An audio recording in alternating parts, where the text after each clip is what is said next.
Hi guys, কি খবৰ আপোনালোকৰ? আশা কৰিছোঁ সকলোৰে ভালে আছে। মোৰো ভালে। মোৰ চেনেলৰ নতুন এটা ভিডিঅ'লৈ সকলোকে স্বাগতম জনাইছোঁ। আশা কৰোঁ আজি ভিডিঅ'টো চাই ভাল পাব। তেনেহ'লে আজিৰ ভিডিঅ'টো আৰম্ভ কৰোঁ বলক। আৰু আজি মানে বহুত গৰম আৰু ৰাতিপুৱাৰ পৰা পুৰা ৰ'দ দিয়া আৰম্ভ কৰি দিছে। একদম চাৰিওফালে কেৱল জুই জুই জুই আৰু একদম পেটতো পুৰা জুই, মানে গৰম একদম থাকিব পৰা নাই। তাৰ কাৰণে ভাবিছোঁ আজি পানী দিয়া ভাত খাম, পঁইতা ভাত। আৰু ভাত পানী দি থৈ দিছোঁ ৰাতিপুৱাই, এতিয়া গা পা ধুই আহিলোঁ। এতিয়া পানী দিয়া ভাতখিনি খাম আৰু লগত কি কি আছে গোটেইখিনি আপোনালোকক দেখাই যাম। মই খাম, আপোনালোকে চাই যাব তেতিয়াহ'লে ভিডিঅ'টো বলক।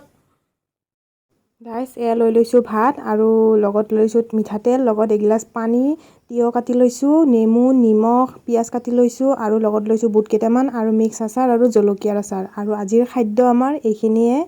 আৰম্ভ কৰোঁ আৰু।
এতিয়া মানে ভাত চাত খাই আজৰি হৈ ল'লোঁ আৰু আপোনালোকেও খাবচোন এনেকৈ গৰমত, মানে পানী ঢালি পেলাই ধুনীয়াকৈ কিবা কিবি চাটনি তাটনি বনাই লৈ মজাকৈ খাবচোন।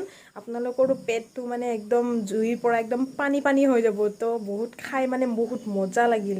আৰু এতিয়া দিনটোৰ কাৰণে পূৰা একদম পেটটো পূৰা ঠাণ্ডা হৈ থাকিব। গাইছ, আজিৰ ভিডিঅ'টো ইমানলৈকে আছিল। আৰু যদি ভাত খোৱা ভিডিঅ'টো ভাল লাগিল চাই, তেনেহ'লে লাইক কৰিব, কমেণ্ট কৰিব আৰু ভিডিঅ'টো শ্বেয়াৰ কৰিবলৈ নাপাহৰিব। যিহেতু অসমীয়া খানা খাইছোঁ, পঁইতা ভাত আমাৰ অসমৰ মান, সকলোৱে খায়েই জানো। যিসকলে খোৱা নাই মানে সেইসকলে টেষ্ট কৰি চাব এবাৰ হ'লেও। তো নতুন ভিডিঅ' লৈ আহি আছোঁ আকৌ পুনৰ। আজিলৈ ইমানতে, বাই বাই।